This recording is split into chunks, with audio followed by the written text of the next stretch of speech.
नमस्कार, मैं हूं आपके साथ कनिका अरोड़ा और आप देख रहे हैं सुदर्शन न्यूज। शाम के 6 बज चुके हैं और वक्त हो चला है रण क्षेत्र का।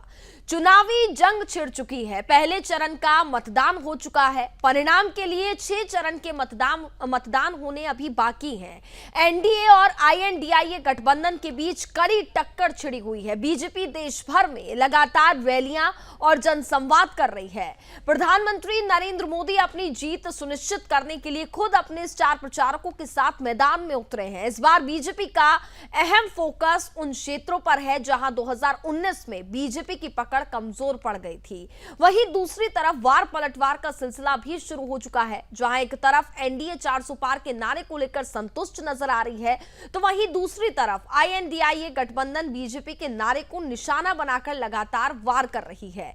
इसी मामले पर आपको दिखाते हैं हमारी ये खास रिपोर्ट।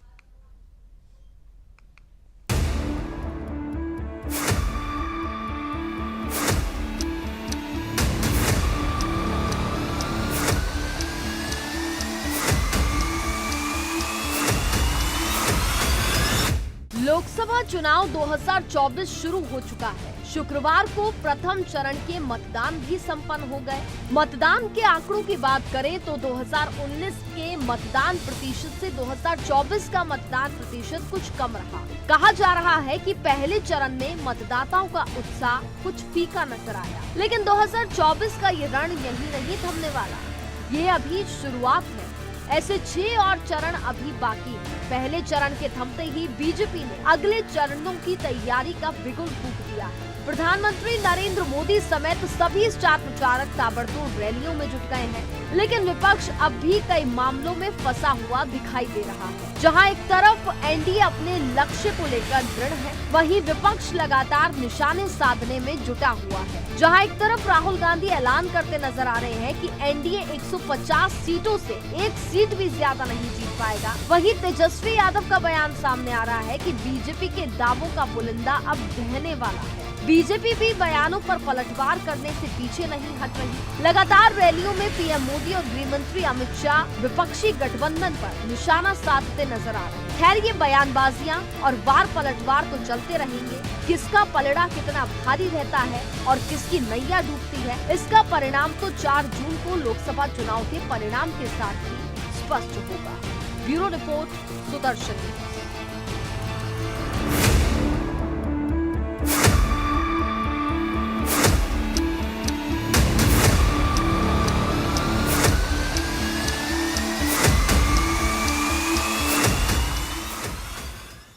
तो देखिए, सवाल बहुत सारे हैं। क्या बीजेपी अपने 400 पार के लक्ष्य को पार कर पाएगी? क्या आईएनडीआईए गठबंधन इस चुनाव में अपनी जगह बना पाएगी? क्या इस चुनाव में खराब प्रदर्शन कांग्रेस पार्टी को समाप्त कर देगा?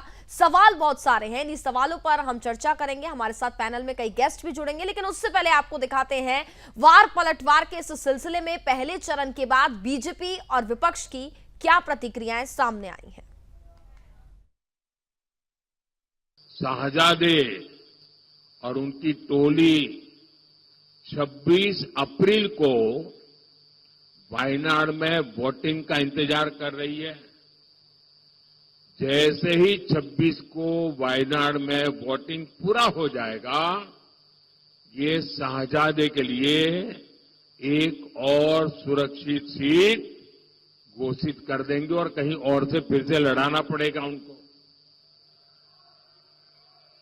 क्योंकि उनके अलायंस के साथी भी एक दूसरे को गालियां दे रहे हैं। कल आपने उनके एक साथी केरल के मुख्यमंत्री ने जो शाहजादे को सुनाई है, मैं भी कभी ऐसी भाषा नहीं बोलता हूं, ऐसी भाषा बोली है उन्होंने साथी को। ये हाल है उनका। अब जैसे इन्होंने अमेठी से भागना पड़ा, अमेठी छोड़ा, अब मान के चलिए वो वायनाड भी छोड़ेंगे। देखिए, ये जो बीजेपी के लोग बोल रहे हैं कि इतनी सीटें आएंगी उतनी सीटें आएंगी, मैं सीधा बता देता हूं आपको, इनको 150 से ज्यादा नहीं मिलने वाली है। ये जो भी कहना चाहें कह लो, 150 से एक ज्यादा नहीं आने वाली। अब तक के जो रुझान है वह इस बात को बहुत ही स्पष्टता के साथ प्रदर्शित करते हैं कि पूरे देश के अंदर आम जनमानस का जो मत है वह फिर एक बार मोदी सरकार के लिए प्रचंड रूप से सामने आ रहा है। वोट जो है वो कम हुआ है, लेकिन पूरा जो माहौल है, जो हम लोगों ने फीडबैक लिया, जो भी वोट पर है महागठबंधन के पक्ष में पड़े। और बीजेपी तो आप लोग जान ही रहे हैं, जो इन लोगों का फिल्म है 400 पार का, पहला दिन ही जो है फर्स्ट फेज में ही सुपर फ्लॉप हो गया है। तो काट की हांडी बार बार जो है उन्हें चढ़ती है। इनके जुमलेबाजी, जुमलों का पहाड़, झूठ का पहाड़ ढा गया है सब। तो वहीं इन्हीं बयानों पर हम चर्चा करेंगे। इन बयानों के क्या मायने निकलते हैं, किसके बयानों में कितना दम है, इस पर आज हम चर्चा करेंगे। हमारे साथ इस खास कार्यक्रम में हमारे गेस्ट इस वक्त जुड़ चुके हैं। सबसे पहले उनका परिचय आपसे करा देते हैं। भारतीय जनता पार्टी से प्रवक्ता खेमचंद शर्मा जी इस वक्त हमारे साथ जुड़ गए हैं। कांग्रेस प्रवक्ता कमल कमलेश जी हमारे साथ इस वक्त जुड़ गए हैं। आरजेडी से हमारे साथ उदय मान जी वो जुड़ चुके हैं। साथ ही राजनीतिक विश्लेषक डॉक्टर परमवीर सिंह इस वक्त हमारे साथ जुड़ चुके हैं। सबसे पहले तो आप सभी मेहमानों का बहुत बहुत स्वागत है सुदर्शन न्यूज में। खेमचंद जी, आपसे ही शुरुआत करते हैं। देखिए, तमाम आरोप लग रहे हैं। सबसे पहले तो पहले चरण का मतदान शांतिपूर्ण समाप्त हो गया है और अब चूंकि दूसरे चरण का चुनाव नजदीक है, ऐसे में तमाम रैलियां, संबोधन लगातार जारी है, वार पलटवार जारी है। और देखिए, राहुल गांधी ने एक बड़ी बात यहां पर आज बोली है, और जो आंकड़ा भारतीय जनता पार्टी एनडीए 400 पार का दे रही है, राहुल गांधी कह रही है 150 भी नहीं आएंगे। नमस्कार, जय हिंद। आपको आवाज आ रही है सही से? जी, जय हिंद। देखिए, राहुल गांधी कुछ भी कहें, राहुल गांधी जानते हैं कि इस बार आदरणीय प्राइम मिनिस्टर मोदी जी की जबरदस्त लहर है और उस लहर में आदरणीय prime minister Modi ji NDA के साथ मिलकर 400 पार करने जा रहे हैं और कोई नहीं रोक पा रहा है। जिस तरीके से प्रथम फेज से रिस्पॉन्स आया है, बहुत इंकरेजिंग रिस्पॉन्स है। ना सिर्फ उत्तर भारत में बल्कि दक्षिण भारत में भारतीय जनता पार्टी को अपार समर्थन मिला है, अपार सपोर्ट मिली है। इवन तमिलनाडु में हम लोग डबल जीत में वहां पे सीटें जीतने जा रहे हैं। बहुत सारी सीटें तमिलनाडु में हम जीत रहे हैं और एक अल्टरनेटिव फोर्स बन के तमिलनाडु में उभर रहे हैं। आपने पश्चिम बंगाल में भी देखा, जबरदस्त उत्साह वोटर में भारतीय जनता पार्टी के फेवर में रहा है और दोनों ही जगह जबरदस्त वहां पे वोटिंग हुई है। आसाम में अच्छी वोटिंग हुई है, उत्तर प्रदेश में भी हमें अच्छा समर्थन मिला है, उत्तराखंड में बहुत अच्छी वोटिंग हुई है। हर जगह से जो इनपुट आ रहे हैं, हमारा जो ग्राउंड फीडबैक आ रहा है, वो ये दिखा रहा है कि भारतीय जनता पार्टी को जबरदस्त समर्थन मिला है। एनडीए के जो कैंडिडेट है वहां पे उनको जबरदस्त समर्थन मिला है और आदरणीय प्राइम मिनिस्टर मोदी जी का जो नारा है 400 पार का, वो सोर एनडीए बढ़ता हुआ दिखाई दे रहा है और 370 पार करते हुए भारतीय जनता पार्टी दिखाई दे रही है। राहुल गांधी जो खुद अपनी सीट पे अभी कॉन्फिडेंट नहीं है। हम सब जानते हैं कि पहले उत्तर प्रदेश को छोड़ के केरल में गए और अब केरल में भी वहां पे कॉन्फिडेंट नहीं है, क्योंकि उनको लग रहा है कि वहां पे वो हार सकते हैं। तो वो देख रहे हैं कि कहाँ दूसरे का अल्टरनेटिव तलाशा जा सकता है। तो जो आदमी खुद अपनी सीट के लिए आश्वस्त ना हो, कॉन्फिडेंट ना हो और अपनी जो उनकी पारंपरिक सीट है उसको छोड़ के जाना पड़े, तो वो हमारी पार्टी में जो कमेंट करता है तो कमेंट का कोई मतलब नहीं रह जाता, उसको कोई सीरियसली नहीं लेता। क्योंकि आज आदरणीय प्राइम मिनिस्टर मोदी जी अपने 10 साल के काम को दिखा रहे हैं, लोगों से विश्वास कर रहे हैं। उन्होंने आम लोगों के जीवन को बदला है, उन्होंने गरीबों को एक अच्छी जिंदगी देने के लिए, एक अच्छी लाइफ देने के लिए आदरणीय प्राइम मिनिस्टर मोदी जी ने उनको स्वास्थ्य की गारंटी दी। और हम सब जानते हैं कि 32 करोड़ से ज्यादा आयुष्मान भारत कार्ड पूरे देश में बने और लगभग 6.5 से 7 करोड़ लोगों ने उसका फायदा उठाया है। आदरणीय प्राइम मिनिस्टर मोदी जी ने सुनिश्चित किया कि भारत में कोई भूखा न सोए, इसीलिए लगातार पिछले 3-3.5 साल से फ्री में 5 किलो अनाज हर एक व्यक्ति को दिया जा रहा है। आज आप गरीबों के घर को देखोगे तो बोरी भर के अनाज आपको वहां पे मिल जाएगा। पहले दिसंबर जनवरी में अनाज खत्म हो जाता था और वो जो अमीर व्यक्ति होते थे या फिर धनाढ्य होते थे उनसे 1.25 या 1.5 गुने पे अनाज लिया करते थे।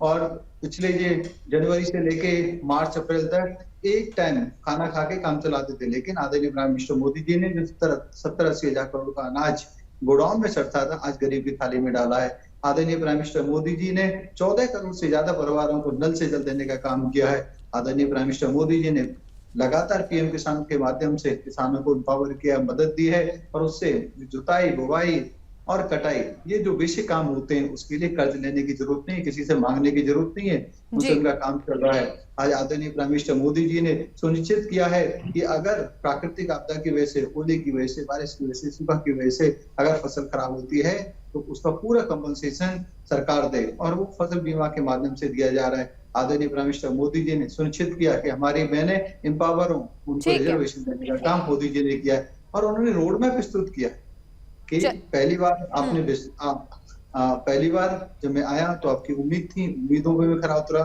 फिर आपने विश्वास 2019 में मेरे में जाहिर किया तो मैं विश्वास पे खरा उतरा, अब मैं आपको गारंटी दे रहा हूँ। तो लोग उस रोड मैप को देख रहे हैं कि आदरणीय प्राइम मिनिस्टर मोदी की जो गारंटी है उन्हें विश्वास किया जा सकता है और उन्हीं में ही विश्वास करना चाहिए और कोई अल्टरनेटिव नहीं है। इसीलिए हम कह सकते हैं कि हमारे फेवर में आदरणीय प्राइम मिनिस्टर मोदी जी के फेवर में, आदरणीय प्राइम मिनिस्टर मोदी की गारंटी के फेवर में। चलिए ठीक है खेमचंद जी, आपके पास दोबारा लौटूंगी।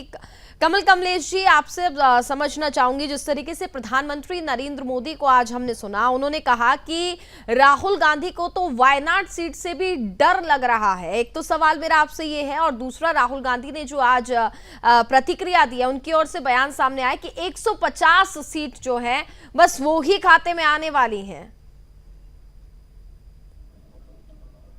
कमल जी।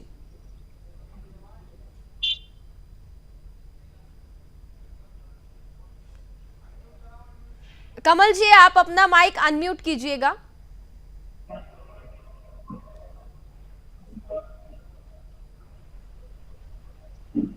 सर, आपकी आवाज मेरे तक नहीं पहुंच पा रही, दोबारा आपसे संपर्क करने की कोशिश करते हैं।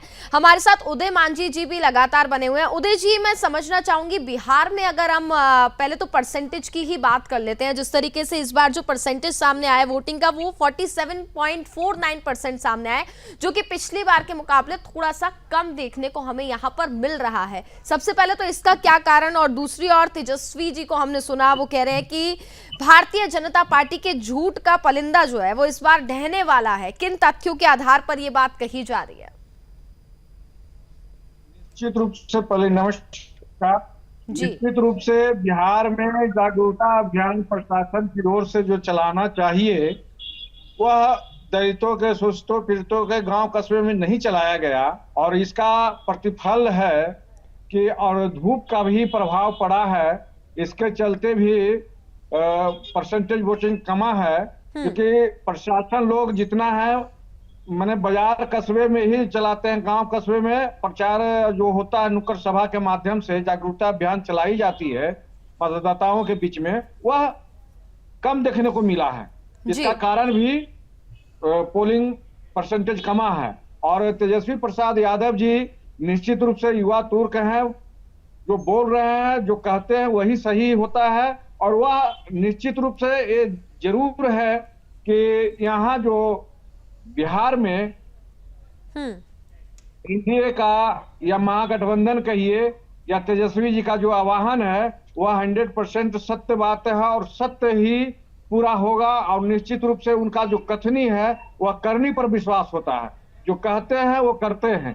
तो यहाँ निश्चित रूप से वो एड़ी चोटी एक करके जनता के दुख सुख को सामने रखते हुए और उसके रोजी रोजगार को देखते हुए उन्होंने उनके सामने जो एनडीए के माध्यम से युवाओं को बेरोजगार किया गया, छलावा किया गया बिहारियों को, देशवासियों को, वह परिलक्षित हुआ और सभी युवा युवती बात को ऐनक की तरह देखने लगा और उसको अपने सभा में वह ऐनक को पर डस्ट जो पड़ा हुआ था उसको साफ करके दिखाया कि यहाँ के युवा युवतियों को और देशवासियों को ऐनक, झूठा ऐनक दिखा दिखा करके इन्होंने 2 टर्म राज किया और बहुत युवा युवतियों को बेरोजगार कर दिया।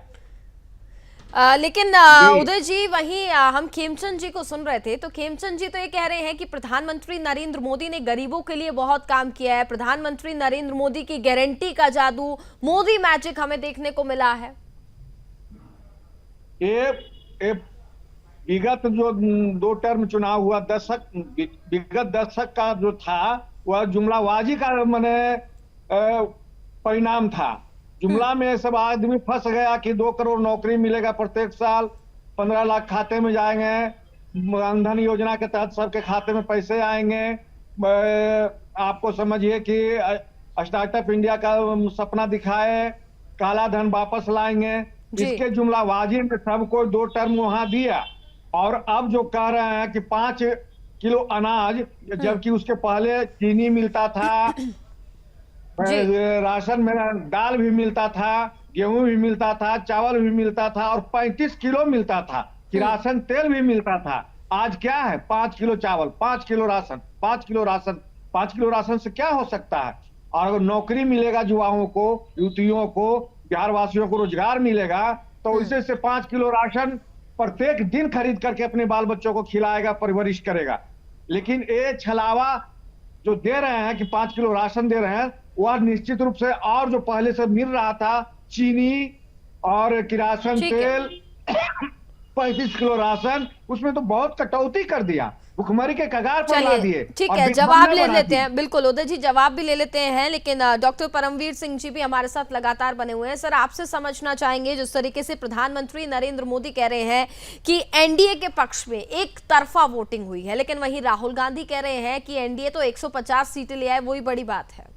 क्या मायने निकाले जाए इस बयान के? कनिका जी, देखिए, पॉलिटिकल पोस्टरिंग चुनाव से पहले बहुत एक अहम भूमिका निभाती है हर एक पार्टी के लिए जी। अभी हम थोड़ा सा पीछे जाएंगे।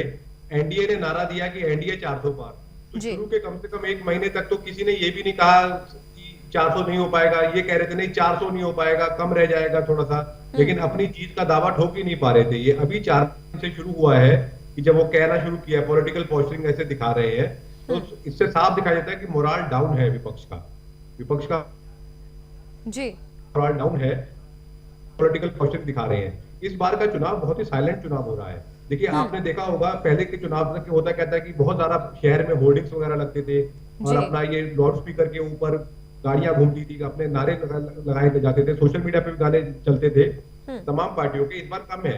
कम क्या इसके पीछे लॉजिकल रीजन क्या है? ये दिखाई दे रहा है कि जब कभी भी वोटिंग पैटर्न पिछले सालों के बराबर रहे या घटता है, तो यानी कि जनता चेंज के मूड में नहीं है, जो चल रहा है उसे चलते दिन रहना चाहती है।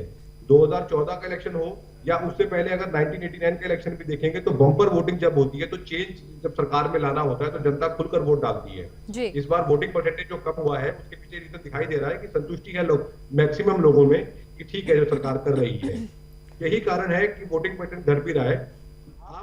अब इसमें बात होती क्या है कि विपक्षी पार्टी कहती है कि मीडिया उनसे सवाल करता है, जब मीडिया कोई आम विश्लेषक बात करता है जी, कि आप ये कह रहे हैं, जैसे राहुल गांधी जी ने अभी कहा है कि वो लगभग 8,500 रुपए हर गरीब महिला को देने वाले हैं, 20 करोड़ महिलाओं को लगभग देंगे। तो वो बजट अगर 5 साल का निकालेंगे तो वो 30 लाख करोड़ बन जाएगा। अब अगर कोई पूछे कि ये 30 लाख करोड़ आएगा कहां से, तो वो कहते हैं कि क्रोनी कैपिटल से हम ये पैसा रिकवर करेंगे। तो आप कैसे कर सकते हैं? मतलब हवाई जो बात है, अब आपसे क्वेश्चन किया जाता है तो आप उस बोल बात करते हैं। जनता अब इन बातों में नहीं आने वाली है। खोखला वादा आपने किसी नेताओं ने करते थे पहले कि ऐसा होने वाला है, लेकिन आपके पास कोई रोड मैप नहीं है ना, ये कैसे होगा? तो जनता विश्वास में नहीं आएगी। आप बेसिकली हो क्या रहा है कि एक सरकार चल रही है, दूसरी सरकार कहती है कि हम अगर आएंगे तो हम ये बेहतर करेंगे। कैसे करेंगे? अगर उसका रोड मैप नहीं दे पाती है, तो चुनाव के अंदर वोट्स में वो बात तब्दील नहीं हो पाती है जी। और इसी चीज की समस्या आ रही है, यहाँ पर दिखाई दे रही है ये चीज में। चलिए, बिल्कुल आपके पास मैं दोबारा लौटूंगी। कमल कमलेश जी, क्या आप मुझे सुन पा रहे हैं? आवाज आ रही है? जी बिल्कुल, आपकी आवाज मुझे मिल रही है। मेरा सवाल आपसे ये था सर, मैं ये समझना चाहूंगी, जिस तरीके से राहुल गांधी ने ये बात कही कि 150 सीटें जो हैं वो सिर्फ एनडीए के खाते में आएंगी, 150 से एक ज्यादा नहीं आने वाली। पहले तो इस बयान पर मैं आपसे आपकी प्रतिक्रिया लेना चाहूंगी, और दूसरा ये प्रधानमंत्री नरेंद्र मोदी ये कहते हुए नजर आ रहे हैं, उन्होंने कहा कि पहले तो राहुल गांधी उत्तर प्रदेश से भागे और अब वायनाड से भी उनको कहीं ना कहीं डर सता रहा है। जी बिल्कुल, आदरणीय राहुल जी ने कहा कि 150 सीट भी बीजेपी नहीं पार कर पाएगी। इसके पीछे बहुत सारा रीजन है। जो ये झूठ बोल के सत्ता में आए और आम जनता ये जान चुकी है कि इनसे कुछ होने वाला नहीं है, इसीलिए वो अनर्गल आलाप कर रहे हैं कि ये यहाँ से भाग जाएंगे, वो वहां से भाग जाएंगे। एक्चुअली यहाँ पे डर उनमें इतना समा गया है कि उनके पास बोलने के लिए अब कुछ रहा ही नहीं। तो भागने की बात, भागना उनको है, तो वो अब कह रहे हैं कि वो वहां से भाग जाएंगे, ये यहाँ से भाग जाएंगे। अब उनका समय आ गया है कि झोला उठा के चलने की तैयारी में है, इसीलिए वो भागने शब्द का प्रयोग कर रहे हैं। हम लोगों को क्रोनोलॉजी ये समझना पड़ेगा कि प्रधानमंत्री जी कब क्या बोलते हैं और किस चीज का क्या मायने है। वो हमेशा कभी भी कोई बात अनर्गल नहीं बोलते हैं। इसके परे वो अपने आप को डिफेंड करने का प्रयास कर रहे हैं कि हम अब भागेंगे, हम भागने के लिए तैयार हैं। उसका जीता जागता उदाहरण है कि वहां आग लग गया विभाग में, तो सारे फाइल वहां तो जल गया गृह विभाग में। तो कहीं ना कहीं इसकी अब वो लोग भागने की तैयारी कर रहे हैं कि हम लोग यदि भागें तो इन लोगों के पास कोई ऐसा सबूत ना मिले जिससे हम लोग फंस सके। नहीं, वो तो 400 पार की बात कर रहे हैं और साथ ही कह रहे हैं कि साउथ में भी इस बार उनके खाते में इस बार सीटें ज्यादा वहां पर आने वाली है पिछली बार के मुकाबले। एक भी उनको वहां से साउथ में नहीं आने वाले हैं। ये सब अनर्गल अलाप करना जानते हैं बस, और इस चीज में अपने आप को साबित करना चाहते हैं कि हम जो है आपके गढ़ में घुस रहे हैं। पूरा वो साउथ से पूरी तरह से वो खारिज हो चुके हैं। कहीं से उनका कहीं कोई अता पता नहीं है। खेमचंद जी क्या कहेंगे आप कमल कमलेश जी की बात पर? साउथ में तो आपका खाता भी नहीं खुलने वाला है वो कह रहे हैं। खेमचंद जी देखिए, कमल कमलेश जी फ्रस्ट्रेटेड हैं और वो एक ऐसी पार्टी को रिप्रेजेंट कर रहे हैं जिसका कोई भविष्य नहीं है, जिसका कोई आधार नहीं है, जिसके नेता के पास ना नीति है और ना ही नियत है। उनकी नियत भी खराब है और उनके पास कोई नीति नहीं है, इसीलिए वो नेता और पूरी तरीके से फेल्ड है और जनता ने रिजेक्ट कर दिया है। वो फ्रस्ट्रेशन में ऐसी बातें कर रहे हैं। मैं आपको बता दूं, इस बार पूरे तमिलनाडु में भारतीय जनता पार्टी और एनडीए की लहर थी आदरणीय प्राइम मिनिस्टर मोदी जी के फेवर में। जहां भी मोदी जी गए लाखों लोग वहां पे इकट्ठा हुए, लाखों लोग मोदी जी को सुनने आए। और अन्नामलाई जो हमारे वहाँ पे स्टेट लीडर हैं, स्टेट प्रेसिडेंट है, उन्होंने जबरदस्त तरीके से काम किया है, लोगों के बीच में जाके प्रचार किया है, लोगों से बातचीत की है और लोगों से संवाद किया है। जब उन्होंने लोगों से बातचीत की, संवाद किया, अपना रोड मैप रखा, मोदी जी का विजन रखा, तो पूरा तमिलनाडु आज भारतीय जनता पार्टी के फेवर में खड़ा है। आप देखेंगे कि भारतीय जनता पार्टी या तो वहाँ पे नंबर 1 पार्टी बन के उभरेगी या नंबर 2 पार्टी बन के उभरेगी। और भारतीय जनता पार्टी की जो सीटें, डबल डिजिट से ज्यादा सीटें वहाँ पे आने वाली, डबल डिजिट में कम से कम सीटें आने वाली। तो मैं जो कहूँ 15 से 20 सीटें भारतीय जनता पार्टी की तमिलनाडु में आने वाली है। तो उससे भारतीय जनता पार्टी का इजाफा होगा। भारतीय जनता पार्टी का सीटों का इजाफा पश्चिम बंगाल से भी होने वाला है। असम में हम पहली तरह बहुत अच्छे तरीके से परफॉर्म करने वाले हैं। उत्तर प्रदेश में 100% हम सीटें ला रहे हैं और उत्तराखंड में भी हम 100% सीटें ला रहे हैं। और राजस्थान की बात है, राजस्थान में जबरदस्त लहर है, जितनी सीटों पे भी चुनाव हुआ है। लेकिन राजस्थान में भी अगर हम बात करें, देखिए तो इस बार कुछ ज्यादा खास वोटिंग वहां पर नजर नहीं आ रही है। अगर बात करें तो बिहार और राजस्थान में काफी कम आंकड़ा इस बार देखा गया है। अभी पहले चरण के मतदान की अगर हम बात करें खेमचंद जी, तो देखिए कुछ कारण जैसे गर्मी है और इस समय फसल भी कट रही है, तो ट्रेडिशनली हिंदुओं में क्या होता है कि उसकी वजह से थोड़ा वोटिंग कम हुआ। लेकिन जो मेरे को ऐसा लगता है दूसरा कारण ये भी है कि सब लोगों को पता है कि आदरणीय प्राइम मिनिस्टर मोदी जी आ रहे हैं और आदरणीय प्राइम मिनिस्टर मोदी जी की टक्कर में कोई नहीं है। तो जो एक खिलाफ वोटिंग जो होती है कि भाई हमें चेंज करना है, बदलाव करना है, तो वो जो खिलाफत वाली वोटिंग नहीं है। तो जो खिलाफत वाले लोग हैं उन्होंने वोटिंग कम की है। भारतीय जनता पार्टी और आदरणीय प्राइम मिनिस्टर मोदी जी को मजबूत करने के लिए जो वोट करना चाहते हैं, उनको पुनः चुनना चाहते हैं, लोगों ने वोट की है। और हम लोग इसको एनालाइज करेंगे कि कैसे और जो वोटिंग परसेंटेज है उसको इम्प्रूव किया जा सके आने वाले फेज में।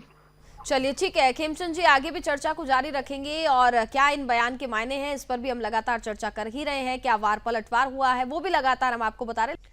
तो क्या बीजेपी अपने 400 पार के लक्ष्य को पार कर पाएगी, लगातार हम चर्चा कर रहे हैं। हमारे साथ हमारे तमाम गेस्ट बने हुए हैं। डॉक्टर परमवीर जी, मैं आपके पास आना चाहूंगी और आपसे अब समझना चाहूंगी, जिस तरीके से भारतीय जनता पार्टी ने 400 पार का लक्ष्य यहां पर रखा है और हर एक संबोधन में, हर एक रैली में इस बात का तमाम दिग्गज यहां पर जिक्र कर रहे हैं।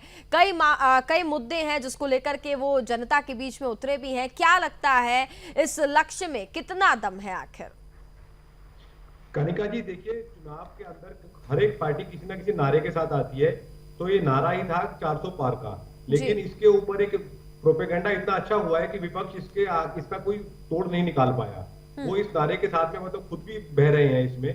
भारतीय जनता पार्टी ने जो पिछला अपना ट्रैक रिकॉर्ड है उस काम को लेकर वो जनता के बीच में आए हुए हैं। वो वही दिखाते हैं, जैसे जहां पर भी रैली होती है भारतीय जनता पार्टी की, तो वहां कोई ना कोई डेवलपमेंट कार्य उस काम में हुआ होता है, तो वहां पर जनता को दिखाने के लिए प्रत्यक्ष होता है। तो ये उनका एक ट्रैक रिकॉर्ड है, उससे उनको फायदा मिल रहा है। लेकिन यहाँ पर हमें भूलना नहीं चाहिए, यूपी के जितने 8 सीटों पे पश्चिमी उत्तर में चुनाव हुआ है, यहाँ पर सभी पर त्रिकोणीय मुकाबला हुआ था। जी। बहुजन समाज पार्टी को, मायावती को, जिनको पहले नॉन प्लेयर माना जा रहा था, उन्होंने बहुत अच्छे हिसाब से चुनाव लड़ा है और अच्छी वो फाइट दे रही है हर जगहों पर। और ये फाइट सीधी उनकी जो मुस्लिम मतदाता थे उसको वो शेयर जो लेने वाली है वो समाजवादी पार्टी का ही लेने वाली है। तो एक तो समाजवादी पार्टी पहले अपने थी, उसमें उन्हें टक्कर मिल रही है बीजेपी के साथ साथ बीएसपी से भी बहुत बड़ी टक्कर मिल रही है, जिसका चुनाव परिणाम दिखाई देगा। और साइलेंट चुनाव है, जैसे मध्य प्रदेश में पहले चुनाव से पहले वोटिंग के दौरान बात बन रही थी कि शायद हो सकता है मध्य प्रदेश में सरकार बदल जाएगी जब विधानसभा चुनाव हुए थे, लेकिन चुनाव परिणाम बिल्कुल उलट आया। आम आदमी पार्टी ने गुजरात में बहुत अच्छा परफॉर्म किया था, कांग्रेस ने भी अच्छा परफॉर्म किया था, लेकिन चुनाव का रिजल्ट बिल्कुल उल्टा आया। तो कोई बड़ी बात नहीं होगी कि चुनाव का जब 4 जून को मतपेटियां खुलेंगी तो चुनाव बिल्कुल जैसा एक्सपेक्टेशन कर रहे हैं उससे बिल्कुल उलट आए, क्योंकि अब जनता, अब पहले क्या होता था, पहले तक ये था भूमिका ऐसी रहती, संघर्ष के तरीके से रहती थी, लेकिन इस बार के चुनाव में वैसा संघर्षशील वाला विपक्ष नहीं दिखाई दे रहा। कि बात सिर्फ आपने की है कि कौन दे पाएगा, पार्टी सरकार दे पाएगी या विपक्ष दे पाएगा, और देने का तरीका बताइए। तो वहां पर विपक्ष को अच्छा संगत बात रख नहीं पाते हैं, सिर्फ ये कह देना कि कहीं पर टक्कर नहीं है, 150 सीट नहीं आएगी, उससे बात नहीं बनता है। अखिलेश यादव जी तो इससे भी आगे गए थे, वो बोल रहे थे कि यूपी के अंदर कहीं पर कोई टक्कर नहीं है, केवल बनारस की सीट पर थोड़ी टक्कर है। तो ऐसा हवाई बयान अब जनता नहीं लेती है, सोशल मीडिया का टाइम है। बिल्कुल, तो कहीं ना कहीं वोटर्स इस बार साइलेंट वोटर्स हम देख पा रहे हैं। हालांकि ये तो 4 जून को स्पष्ट होगा कि आखिरकार जनता ने किस पार्टी को अपना कितना साथ दिया है। कमल कमलेश जी, आपसे समझना चाहूंगी, देखिए 400 पार का नारा तो यहाँ पर भारतीय जनता पार्टी ने दिया है, और वहीं राहुल गांधी 150 सीटों की यहाँ पर बात कर रहे हैं कि इससे एक ज्यादा नहीं आएगी। लेकिन मेरा सवाल ये भी है कि अभी तक INDIA अलायंस के जो उम्मीदवार हैं वो भी पूरी तरीके से मैदान में नहीं उतर पाए हैं, कई जगह पर अभी ऐलान भी नहीं हुआ है, इसका क्या कारण? जैसे जैसे चुनाव आगे बढ़ रहा है वैसे वैसे हम अपने जो भी हमारे कैंडिडेट हैं उनकी घोषणा हम लोग करते जा रहे हैं। चुनाव मजबूती के साथ कैसे लड़ा जाए और किसे लड़ाया जाए, इसमें हम लोगों को थोड़ा समय लग रहा है, क्योंकि ये चुनाव हो सकता है कि आने वाले दिनों के लिए बहुत सुखद साबित हो, क्योंकि ये चुनाव अलग ही दिशा में जा चुकी है। ये देश लोकतंत्र को बचाने का चुनाव हम लोग इस चीज को लेके चल रहे हैं कि इसके बाद हो सकता है लोकतंत्र बचे ही नहीं। जो हालात अभी देखा गया है कि लगभग 20-25 अरबपतियों का जो है संपत्ति वो बढ़ाया जा रहा है इस बीजेपी के सरकार शासनकाल में। ठीक है, कमल कमलेश जी से आखिरी प्रतिक्रिया, एक माफ कीजिएगा कमल कमलेश जी, खेमचंद जी से एक आखिरी प्रतिक्रिया ले लेते हैं पूरे मामले पर। जिस तरीके से वो कह रहे हैं कि ये चुनाव काफी ज्यादा महत्वपूर्ण इस बार है क्योंकि लोकतंत्र को बचाने का यहाँ पर वो बात कर रहे हैं, एक आखिरी प्रतिक्रिया सर आपसे लेना चाहूंगा। देखिए, ये सिर्फ और सिर्फ अफवाह फैलाने की कोशिश कर रहे हैं, बलि का बकरा ढूंढ रहे हैं और कुछ नहीं है। ये सब जानते हैं कि इस समय सबसे अच्छे तरीके से लोकतंत्र काम कर रहा है, लोकतंत्र फल फूल रहा है, सबको फ्रीडम है। इसीलिए अब आप देखिए कि इंडिया गठबंधन के प्रवक्ता खुल के सभी चैनलों पे बोलते हैं और उनको बुलाया जा रहा है, उनको रिप्रेजेंटेशन दी जा रही है। इवन हमारे जो एनडीए के जो प्रवक्ता हैं उनकी रिप्रेजेंटेशन कम है। तो ये क्या दिखाता है कि आज मोदी राज में जो लोकतंत्र है अच्छा काम कर रहा है, और कांग्रेस तो वो पार्टी है जिसने लोकतंत्र को सस्पेंड किया, जिसने लाखों लोगों को जेल में ठूंसा, जिन्होंने इमरजेंसी लगाई, और वो लोकतंत्र की बात करते हैं। अरे भाई, आज लोकतंत्र मजबूत हो रहा है, देश मजबूत हो रहा है, हमारी सारी संस्थाएं मजबूत हो रही हैं, लेकिन वो संस्थाएं काम कर रही हैं। आपके समय वो काम नहीं करती थी, काम कर रही हैं तो कार्रवाई हो रही है तो आपको दुख हो रहा है, क्योंकि वो कार्रवाई उन लोगों के खिलाफ हो रही है जिन्होंने करप्शन किया है, कार्रवाई के खिलाफ हो रही है जिन्होंने। चलिए बिल्कुल खेमचंद जी, फिलहाल ये तो देखना होगा आखिरकार किसके दावों में कितना दम है, और जिस तरीके से वार पलटवार जारी है, कोई 400 पार की बात कर रहा है तो कोई 150 सीटों का यहाँ पर दावा ठोकता हुआ नजर आ रहा है। लेकिन ये तो 4 जून को स्पष्ट होगा कि आखिरकार देश की जनता ने इस बार किस पार्टी को कितना साथ दिया है। फिलहाल आप सभी मेहमानों का बहुत बहुत धन्यवाद हमारे साथ चर्चा में जुड़ने के लिए, बहुत बहुत धन्यवाद। और इसी के साथ फिलहाल इस कार्यक्रम में बस इतना ही। आप देखते रहिए सुदर्शन न्यूज। जय हिंद।